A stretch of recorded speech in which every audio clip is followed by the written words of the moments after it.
the habitat that birds occupy to help us identify them. So their location, what it is, that the space that they're occupying when you see them, and where that's situated both in the habitat, the different types of trees that they're using, and then where that's situated more in the landscape. So we're going to work through those ideas and talk about that. And then, so that'll be for about 40 minutes, all going well, and then we'll come back after we grab a coffee and do our usual ID. And this week we're looking through 3 different groups of birds, the doves, the cuckoos, and some of the larger ground birds.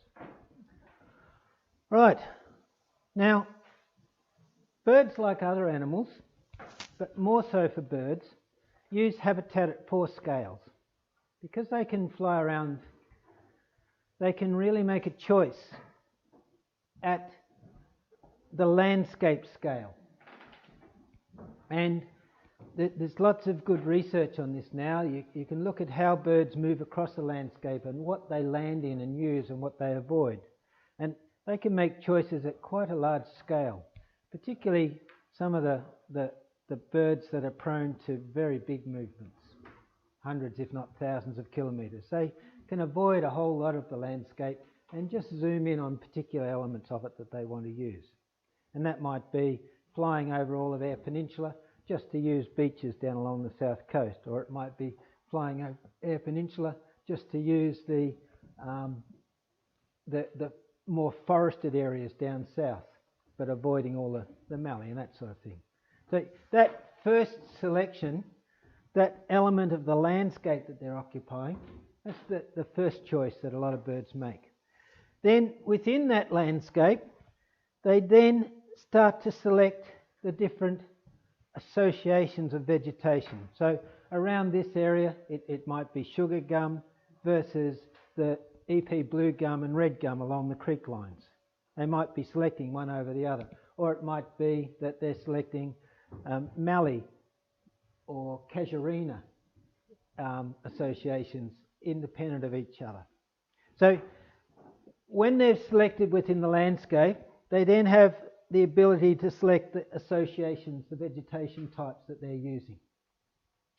Then at the next scale, within those vegetation types, they often have areas that they occupy, and they might occupy it for a couple of months, or they might occupy it for their entire life. And those areas that they occupy, we call home ranges. And a home range has a lot of proven advantages for an animal. If you know exactly where all the nooks and crannies are, if you know where all the branches are and how to fly through and down and over and around, then you've got a real advantage over another animal that is trying to chase you or catch you. Or you know where your food is, so you know where to go at particular times of the year. Or you know where the good, safe nesting habitat is. So there's that mistletoe down the back in the tree, and that it's thick and dense, and you can go and put your nest in there every year, and the ravens won't find you. So those sort of choices animals are making all the time. Sometimes a home range, they will defend a part of it, and they'll actively defend it. It might just be the 5 metres around their nest, or it might be the entire area they occupy, or it might be the 3 big eucalypts that give them most of the food most of the year. And for some species, they'll just defend it against another male. For some, they'll defend it against all the other in that one species. And for some, like honeyeaters and things like that, they'll chase away anything that is able to be chased that's likely to use their source of nectar. So there's different levels at which they become territorial. And there's different times. Some will just be territorial for a few months. Some will be just territorial for a week or two. Some will be territorial for the whole year. And they'll just chase whatever comes in there all the time.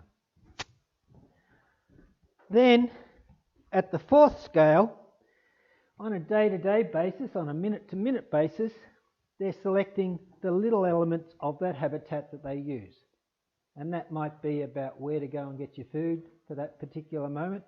It might be about your roost for the night, the refuge you use when there's a threat around. There's a whole suite of things that each individual animal, and it's a localized choice, is occupying. They're choosing particular micro elements of that range that they're living in. Okay, so 4 different levels.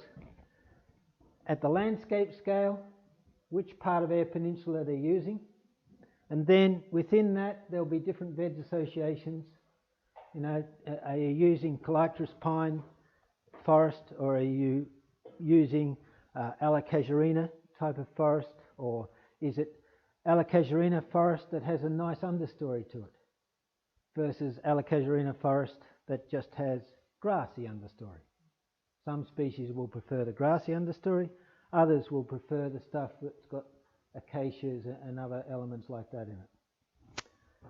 Then within that area, which might be quite large, they'll have an area that's their own, that they occupy all year or for a breeding period or whatever. And at some stages they might defend it, and then within that area they're staying there to use the different parts that provide what they need to stay alive. Okay? 4 different levels. And when you get your book out, it's got to cover off on those 4 levels. And the first way it does that is with one of these maps. Now, where there's enough detail known, where you've done enough surveys to actually say, I've never actually seen this species in this area, you can actually start to put holes in it. But usually it encompasses all of the observations of that species. And for some species there's enough detail known to say, for example, it doesn't go to the Nullarbor Plains. It's not up here in the northwest. So there are times where they can be really detailed about their knowledge of the landscape that a species occupies. Then there'll be a whole suite of patches within that they don't occupy.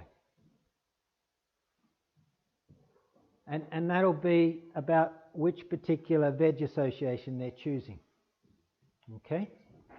But at this scale, if you're up here and you suddenly decide you're seeing a white-fronted honeyeater, then that's pretty unusual.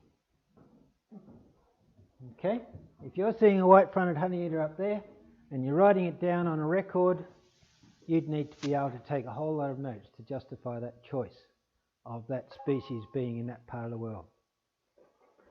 If, on the other hand, you're seeing it in through here, more than likely it could be correct. So the first level that you've got to make a choice at is, am I in the right landscape for this bird? And that might change. So here you've got irregular movements. At certain times of the year, the birds will move out into the Great Dividing Range, and you'll see them there. At other times of the year, they won't be there. So think about that first stage. The next stage, they're talking about the habitat for you. And they're saying drier inland and coastal scrubs, heaths, mulga, mallee, blossoming shrubs, timber on watercourses, eucalypt woodlands. Now that's pretty broad in its scope. And that's telling you that within those landscapes, you're likely to find them fairly widespread. And white-fronted honeyeater, if it's flowering, they'll probably be there. That's a type of bird in that drier country that will happily move all over the place chasing flowers. Then, down further, you've got the range and status. And that's going to summarise where the different subspecies are. And it's also going to summarise how they move across the landscape at different times of the year, whether they migrate or not. So this guy, widespread across Australian mainland, west of the Divide and south of tropical North Australia, which is sort of what you're seeing there. That west of the Divide, by the way, that's quite common for all sorts of species. So sleepy lizards don't go over the Great Dividing Range. They got more sense. Obviously don't like Sydney. No, if you're keeping a sleepy lizard in Sydney, they often die of fungal associated diseases. They don't like that constant wet that you get for extended periods. So that region right through here is not good for them, whatever it is. Now, what's keeping the white-fronted honeyeater out of there? I don't know. It might be a simple thing like a skin disease. Who knows? But it doesn't like to cross that Great Divide. Okay, resident coastal WA. So you're likely to see them all year there. Broome, Perth, South Coast, Albany, WA through to Coorong. They're also resident. Moves to coastal South Australia in summer, north to Kimberley and North Coast in winter. So if you're up in this part of the world and you're seeing them in summer, that's unusual. Take a good note. Think about why. Generally, coastwoods in droughts, a blossom nomad migrant. So wherever there's flowering plants, they're moving through looking for those flowering plants. Locally common, I've seen 100 per hectare or more. Huge numbers in some places. If the flowers are there, the birds can be there. At times migrates in large numbers. What, thing? Yeah, yeah. You know that it's a Grevillea Florian. Can't remember. You get them on the dunes up near the Gammon Ranges, just this side, and Gawler Ranges, sorry. And they once they start flowering, they just fill the whole area up. They have a really distinctive metallic type call, and it was just everywhere. Quite amazing. Right. So with that sort of description, they're trying to cover off on those 4 levels. And sometimes with some birds, you'll just read that the particular microhabitats they use. So it might be that you only find them in Garniophyllum swamplands, and they're down low in that Garniophyllum. And that might be something like an emu wren. So they just like that particular habitat. They like the bushes all close together, and they're not good at moving between gaps, across gaps. So distribution maps, habitats and microhabitats, think about them. And then when you come to look at an area, start to think about all the habitats and microhabitats that you're getting across an area. So here's somewhere in the Adelaide Hills. You've got very large eucalypts with high canopy, and it might be that you're looking at a thornbill. And in that part of the world, you'll have some species of thornbills that are always on the ground. You know, if you see them above 1 metre or 2, that's really unusual. And also you'll have different species in that part of the world that will always be in the upper canopy. That's just where they are, and you won't see them down low. And if you're going to try to identify them, it's going to be with binoculars looking up high into the canopy, 20 or 30 metres, and it's tricky, unless you know the call or the fact that that species always stays high. That can be the key characteristic. Then within that canopy, there's a whole lot of habitats as well. So you can see all the mistletoes. Mistletoes are a really important part of a healthy community. Birds love mistletoes. They're thick, dense, they can put their nests in them, and the chance of them being detected in there are really low. So that high frequency of nesting within mistletoes. They've also got lots of good food in them, whether it be the seed, the sticky seed with the pulp around it, or the flower. They're getting lots of good food from them. So mistletoes can be a key element of that upper canopy. And then there's all the bark layers. So that's one element with a whole lot of microhabitats but it's within something that has multiple layers of vegetation.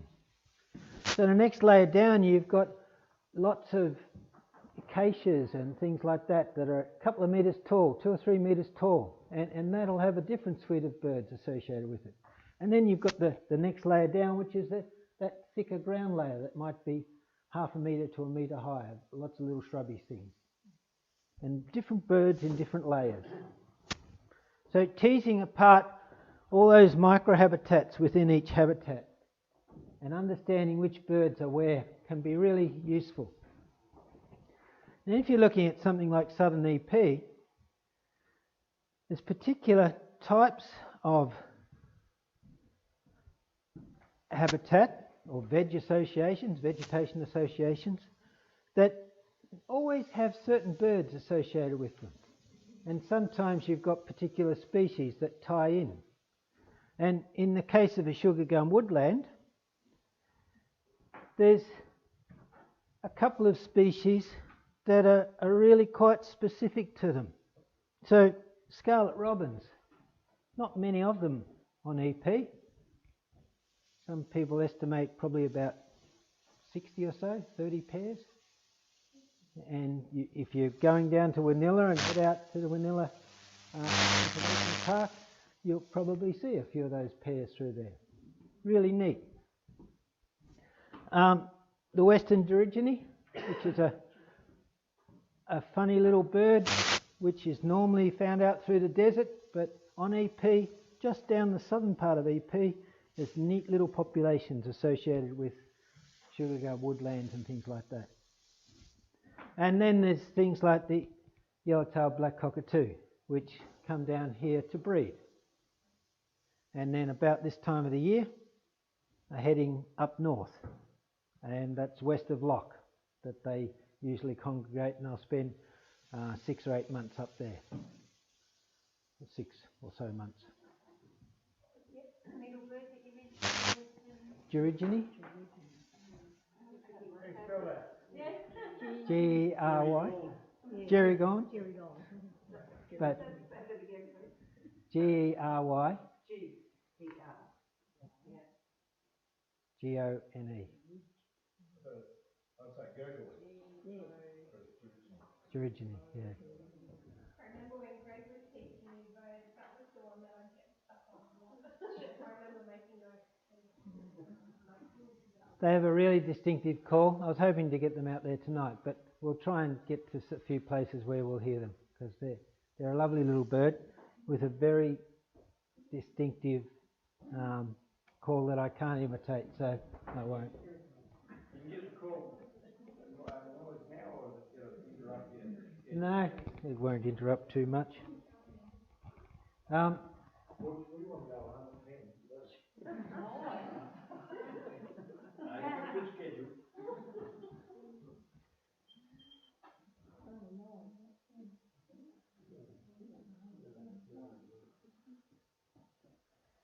So this is the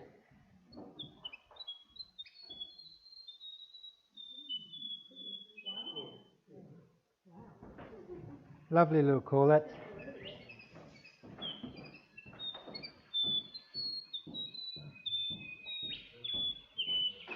sort of goes on and it never quite ends, but then it does.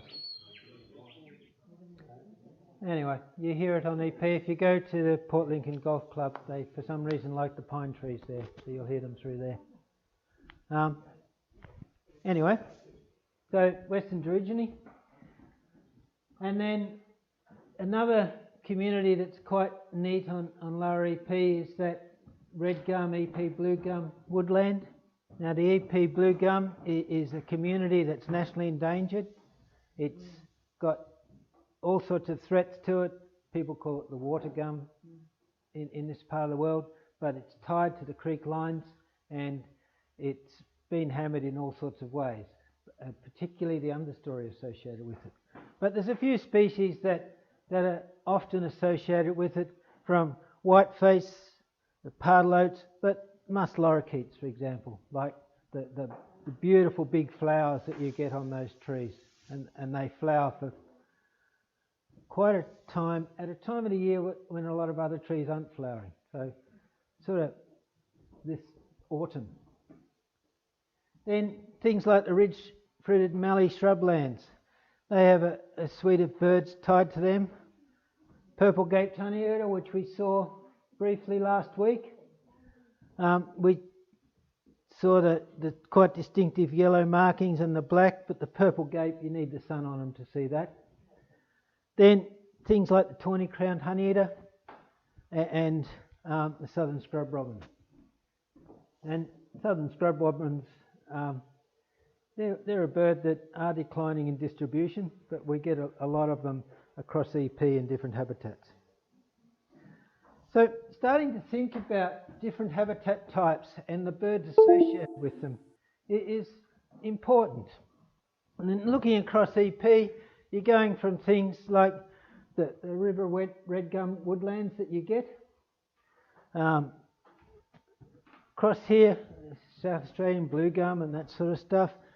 Heading up into the higher country where you get calitris pines and other plants associated with those drier habitats. That coastal habitat where you often get stuff tied around the coast, and it's the only stuff left that they've farmed right up close to that, but often you get the coastal habitat, particular species with that. But the stuff I really like to talk about and think about is more the dry land stuff in this part of the world.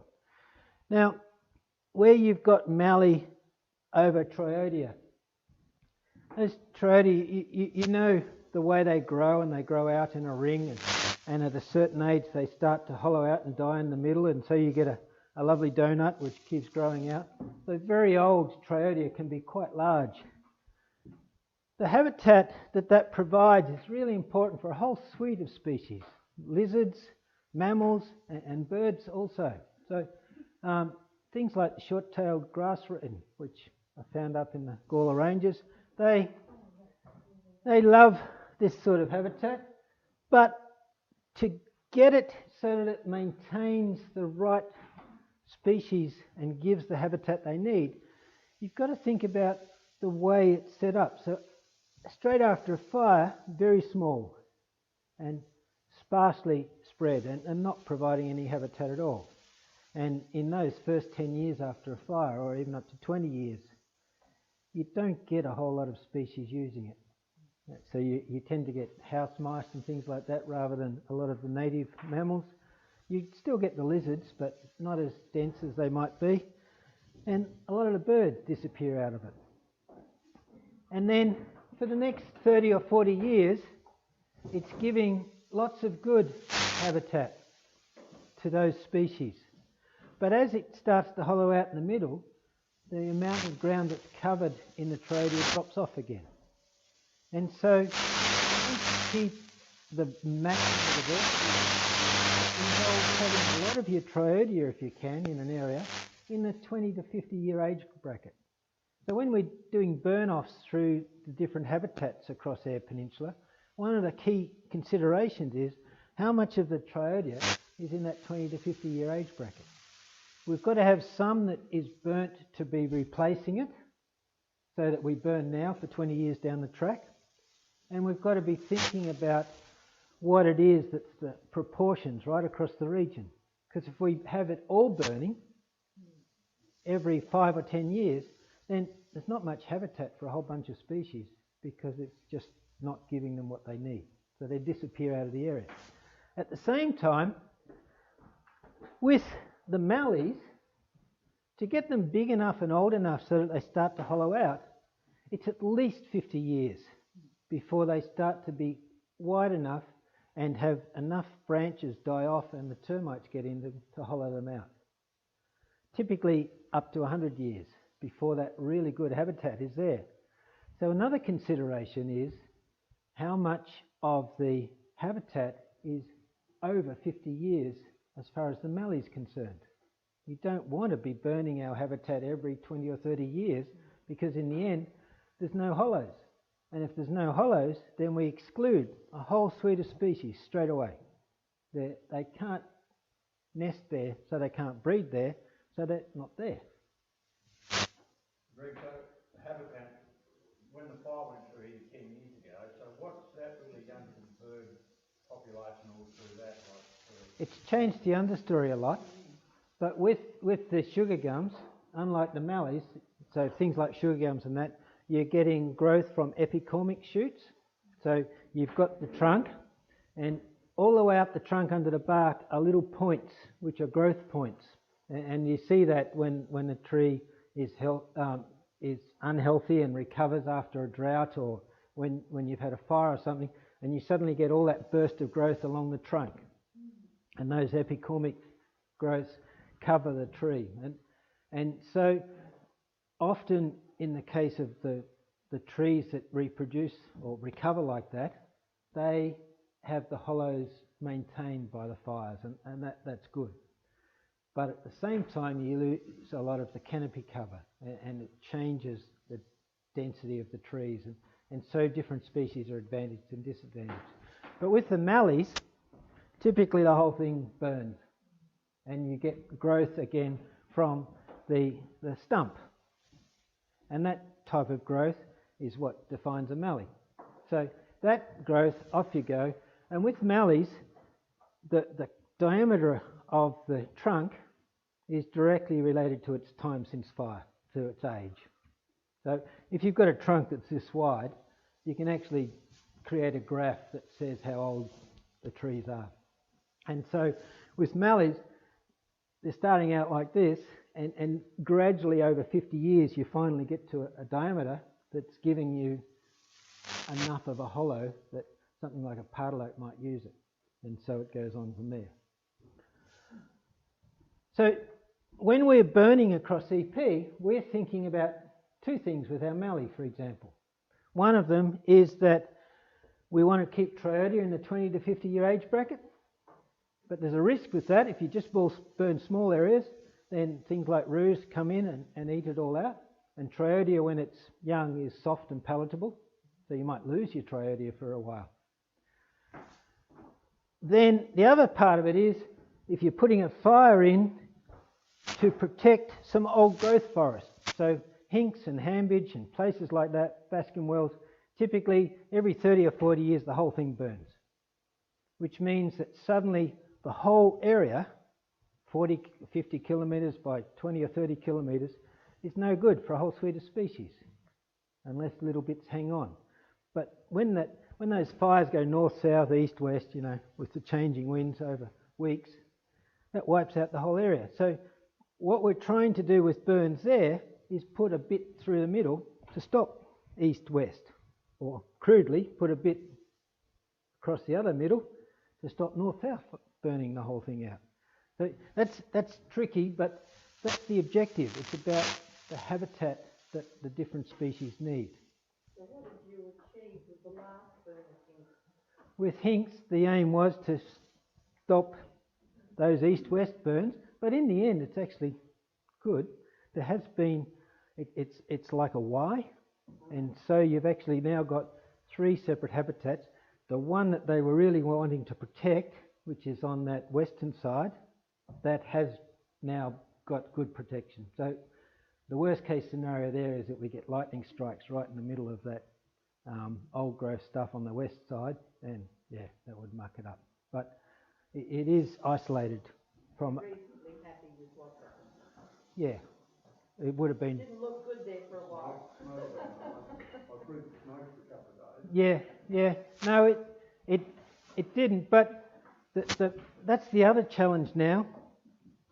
The thing that, and I don't know if you've seen programs on this, we're going from fires that might have burned for a day or two to fires that now burn for a week. And even though you could be patrolling the edge day after day, it just takes, and it might be a week later, one little bit of wind and off it goes again. And They're on the ground too, they burn on the ground. yeah, particularly down south here where you've... Well, the question on that then, Greg, what happens to all that habitat that fire though knocks out though? That resets it. So yeah, So you could say to me that that's a controlled burn, but in one way you're killing off species though. you're killing off what's there standing now, and any animals that are trapped in it, yes. But Logic though. the argument has to be, do we put this fire through here to stop these all burning, or do we just stand back and let it go and then burn all again and not get old enough to actually provide the habitat that a whole suite of species need, so they just disappear out of the area? So I would just go from we'll say you can control burns in the park and go back to what it starts about 10 years ago where say 100,000 acres just wiped out. Yep. So those birds, those scarcer birds, they back in the area, or are they sort of just gone forever? Well, Too early to actually... in the case of emu wrens, there are particular areas that they're just gone, and the likelihood of them getting back is really low, because they just won't cover big open areas that we have through our paddocks now. So that's a real challenge. At the same time, it resets a whole lot of succession. So wattles and that people were regarding as rare or seldom ever seen were suddenly abundant everywhere again. So that sort of food source became available, and other species would take advantage of that. So coming up with an ecological understanding of it all is not easy, and making sure that all species get what they need is a real challenge. So to give another example, you've got western whipbirds down in the two lower parks, and they need particular fire frequencies.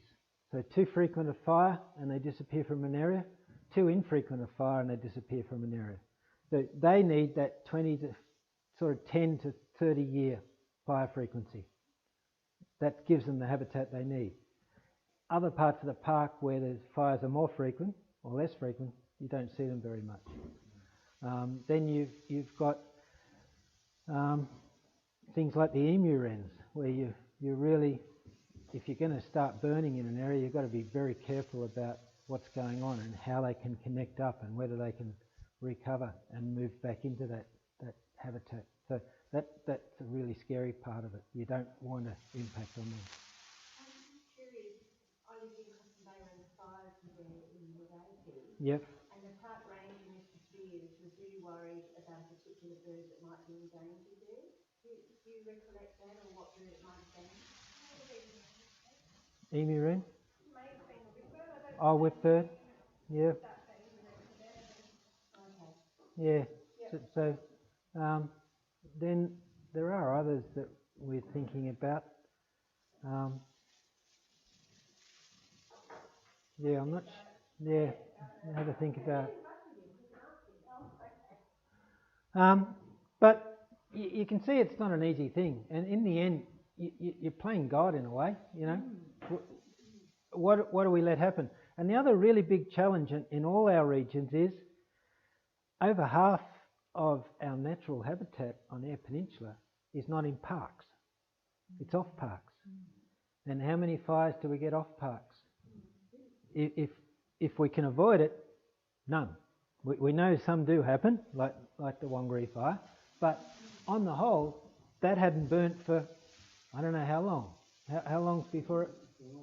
A very long time. So that habitat was slowly changing over time. And is it important that there be a fire through it now and then? I don't know. Another challenge is something like the casuarinas, the she oaks that are through that Talia country along the west side of Eyre Peninsula. If you have fires, all the old ones die, the seed creates the new ones. If you've got a whole bunch of herbivores in the area, rabbits, sheep, kangaroos, wombats, then the combined effect of fire, herbivore, and then another fire and herbivore is that you lose them right out of the area. That's what happened back in the early 20th century. It was a combination of fires and herbivores, whether it be overabundant rabbits or overabundant kangaroos or sheep, that led to the loss of a lot of that habitat right along that west coast, which is why when you're driving to Elliston, it's just a cleared paddock. So some farmers have done a lot of work there, and as you get towards Lake Hamilton up on the right, you'll see a lot of she oak through that country. they've closed off those paddocks for 10 years in order to achieve that outcome, a couple of times over the last 30 years. And one of the things that natural resources, like Natural Resource Eyre Peninsula do, is pay them money to allow that to happen so that we do get some of that she oak country back. It's a real challenge. If you want to run it as a farm, you're going to lose your she oaks because the sheep just eat all the regrowth. So making that work is tricky. Then you've got mallee with quite different understory. This is a kinopod understory. Another kinopod shrubland, which is dominated by blue bush, Mariana sedifolia. In this case, grazed and everything gets eaten out over those long dry periods. But then you get good rainfall and this just fills up with a whole bunch of different types of kinopods. And suddenly birds come from all over the place to occupy it. So you get your chats, your crimson chats and your orange chats and things like that come into the area and suddenly they're nesting. And that's how many Australian birds are adapted. They move to where the food source is. After the food source goes, they go, and you might not see them for 10 years, and then they're back again. One that I really love, the Western Myall country, where you've got a kinopod understory often, acacias and other things. Have you ever been to the Whyalla Conservation Park, just north of Whyalla? Beautiful part of the world. If you want to see some good birds, that's a very special part of the world. And where you've got the Western Myall, if you're heavily grazing it, they disappear out of the area. They need that respite in order to get above a certain height, and then they're off again. But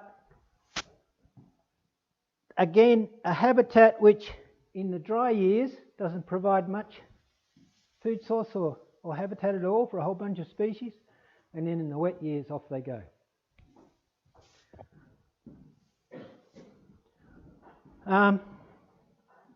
One that I particularly love, I got to do 4 surveys over 4 years out in this country, the Leary Plains to the west of the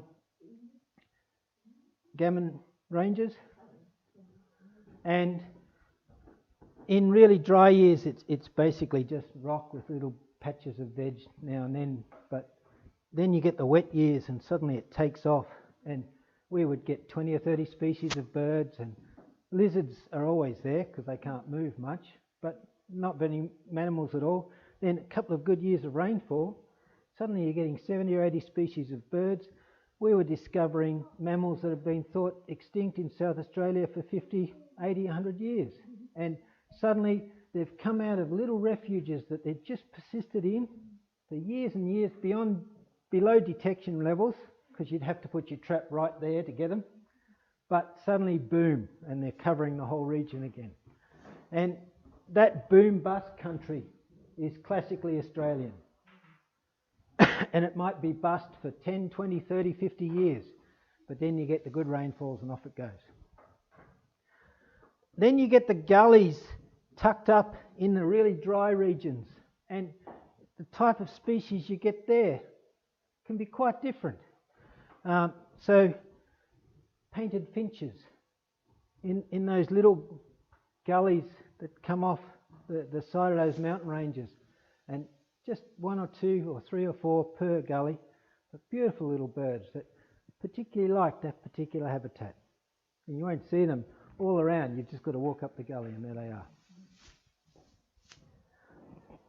And then ones that I really enjoy and have done a lot of work in are wetland systems. So this is Big Swamp. This is Lake Horden South down in southeast of South Australia. Bull Lagoon down the southeast near Narracourt.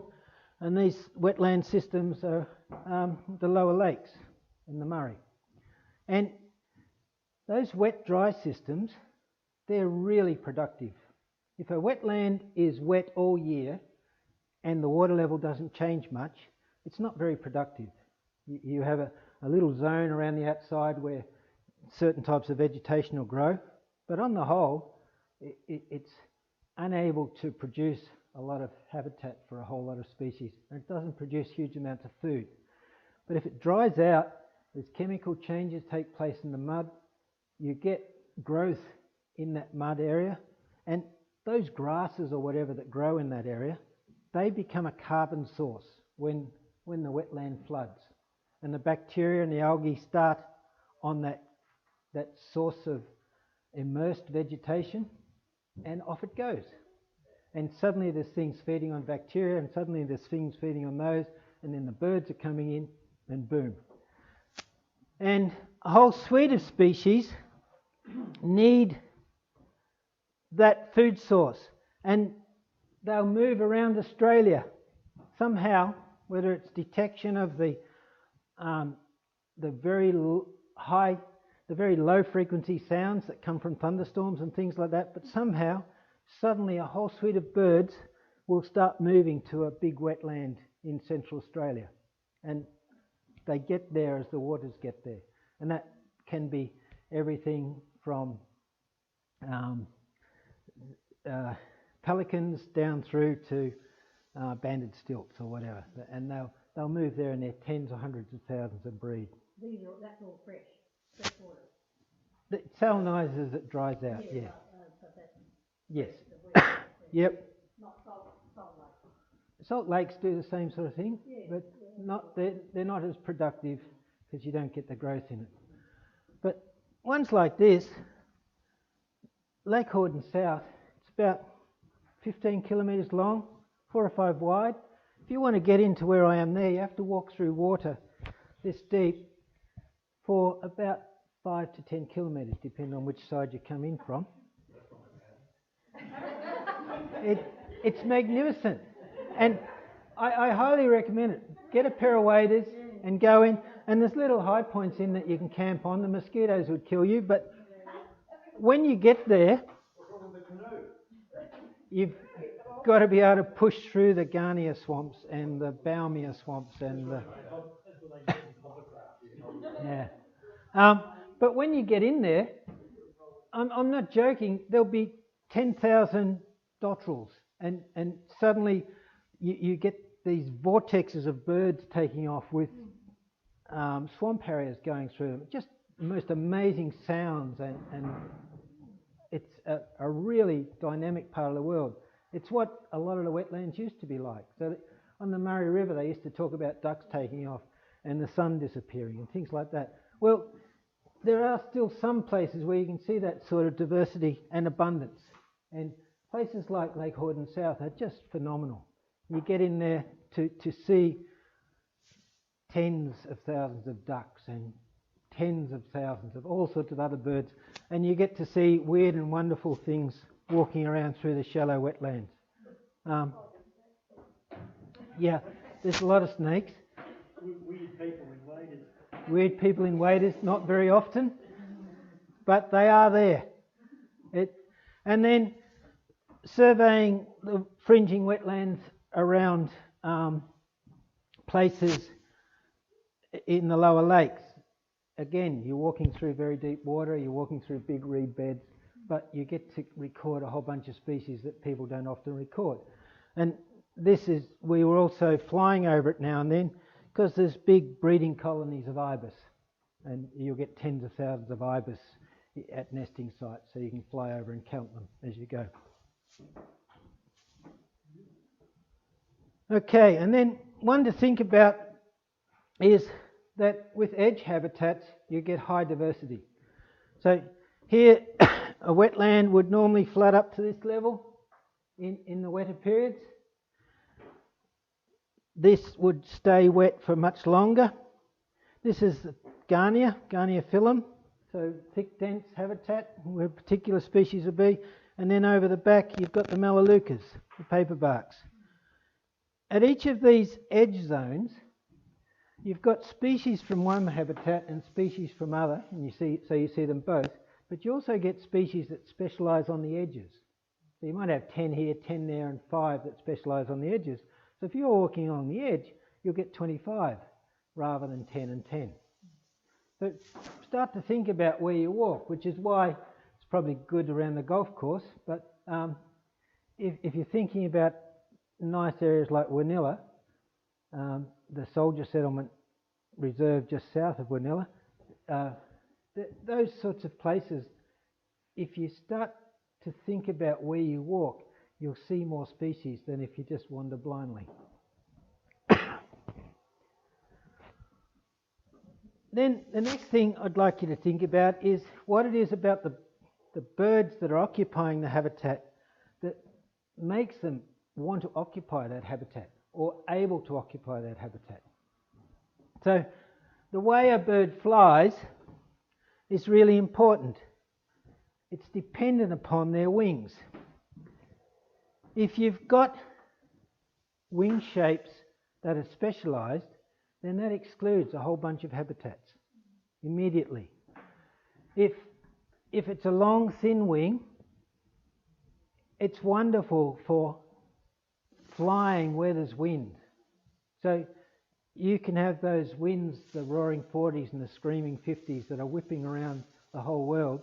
And an albatross can use the winds and the way it comes off a wave to, first of all, fly across the wind to gain height, and then to fall down into the wind, fly across the wind to gain height.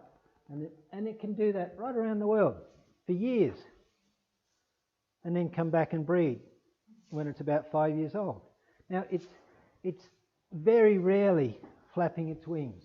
It's just able to use the lift. But it has a challenge. If it lands on the water, it takes a fair bit to get off the water. If it lands on land, it likes to land on a blowy edge of a fairly steep area that it can take off into and so fly away. Then you've got birds that are very fast and have particular wing designs that allow that.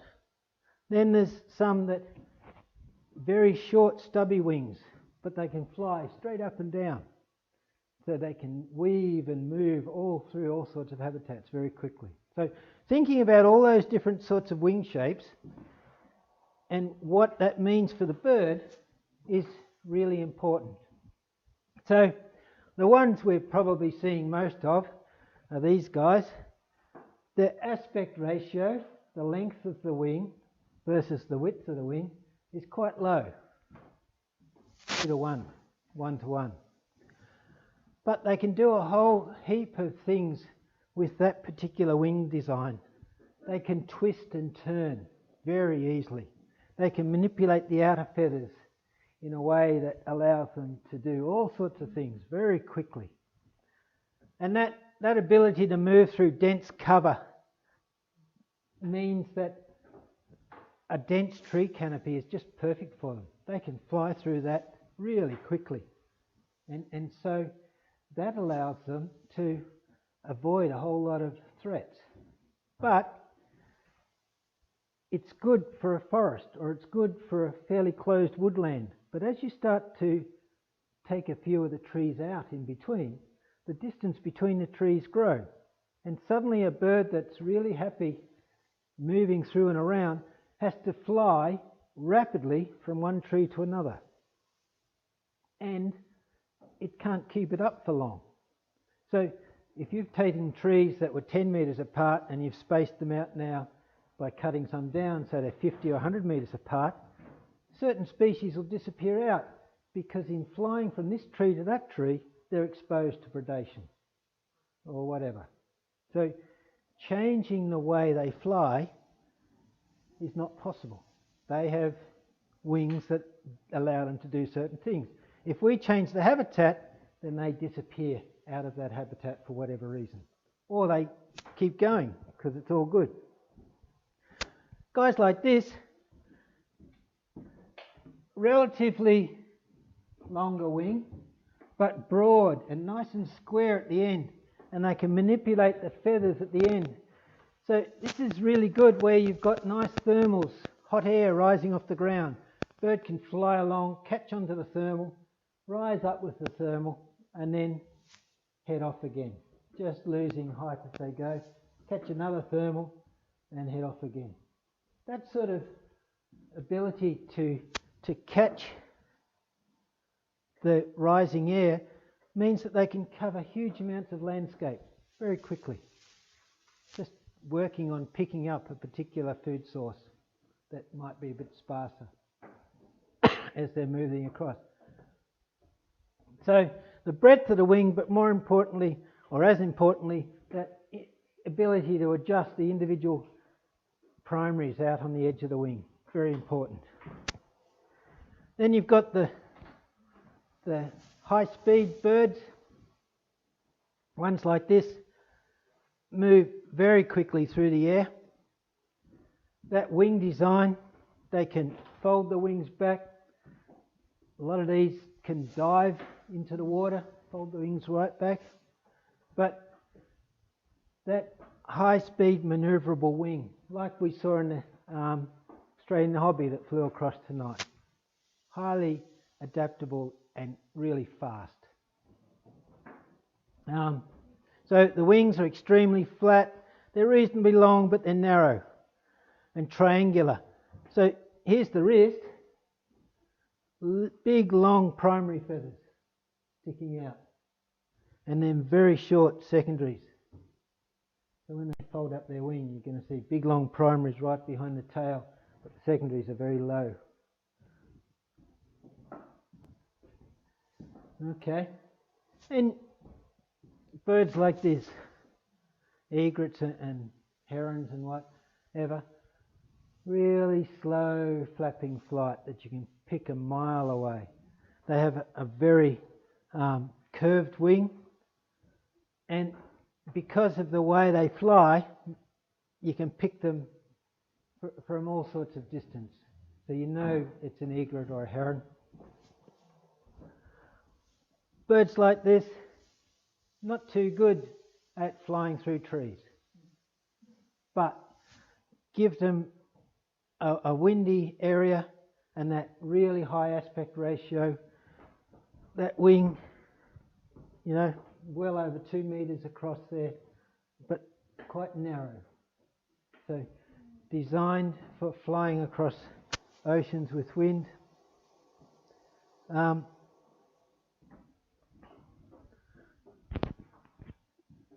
We used to call them jabberoos, but that's now a name reserved for the equivalent or very similar bird over in South America. So black-headed stork. Is that right? They're not jabberoos anymore. Well, not officially, but everyone else calls them jabberoos. I still call them jabberoo. I like the name. But their wings, again, designed for long distance gliding. They can move across big areas quite quickly. In Europe and that, where you get the big migrations of storks north-south down into Africa, you get to see the way they fly much more clearly. And another example, the hummingbirds, which have that amazing wing that allows them to do a figure eight. And so, like many of the insects, they can just sit in one place or move backwards, up, down, forwards. And that allows them to feed in a very special way. But the speed with which their wings are moving, quite amazing. So you've got to be able to freeze something that's moving 50 times in a second or more, up and down. Quite phenomenal speeds of movement. And they're, the way they rotate and bend at the shoulder, not at the wrists, is quite distinctive for them. Okay, I'll stop there. But start to think again about where a bird is and what makes it able to be there or like to be there, or... What about the three plovers they let go in all day? No, let three plovers, didn't have a thought. Let three plovers go with, I'm sure they were plovers. Yeah? From the, just out of I didn't hear about that. yeah, they got, what names on them? What, Oh, grey plovers, the ones I sent yeah, the... they were flying somewhere up. Yeah. I don't know where they're going. Well, Somewhere.